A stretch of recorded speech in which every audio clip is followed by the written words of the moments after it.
صمت الطبلة الأخير، رحيل المطرب الشعبي إسماعيل الليثي بعد صراع مرير مع إصابات الحادث.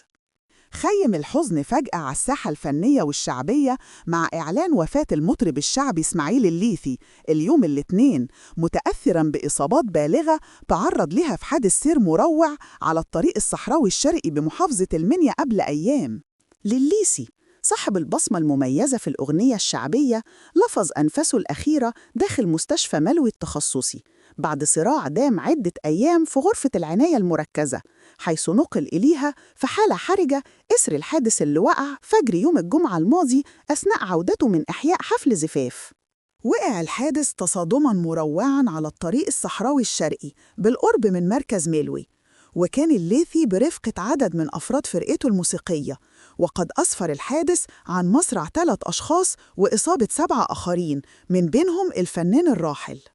وصل الليثي إلى المستشفى في غيبوبة تامة، وكشفت الفحوصات الطبية عن إصابته بكسر في الجمجمة ونزيف أسفل غشاء المخ وكدمات رئوية، ما أدى إلى تدهور حالته بشكل سريع. رغم الجهود المكثفة للفريق الطبي وتفاؤل نسبي في البداية بتحسن ضغطه وانتظام تنفسه، إلا إن الإصابات كانت أعمق من إن تقاوم ليوقف نبض صاحب يواديا الليثي عن عمر ناهز 37 عاماً. يزيد من مرارة الرحيل إنه يأتي بعد عام وشهرين فقط من فجعة وفاة نجله رضا ضاضة اللي رحل في سبتمبر 2024 إثر سقوطه من علو، وكأن قدر الليثي لم يمهله طويلاً ليحزن على فلذة كبده ليلحق به متأثراً بدمار طارئ قلب حياته رأساً على عقب. توافد أفراد أسرة الفنان الراحل وشقيقه إلى المستشفى لمتابعة الإجراءات القانونية لتسليم الجثمان، واللي من المتوقع أن ينقل إلى القاهرة خلال الساعات القادمة ليورى الثرى في مقابر الأسرة بإمبابة.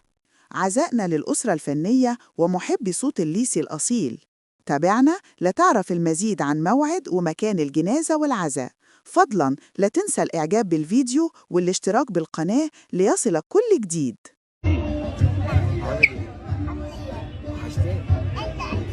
انت حبيبي ابوس اخوك، انت بابا بوسه، يلا انت بابا بوسه، يلا بوسه، بيحبك يا نجم، بيعشقك. بصي هنا كده، بصي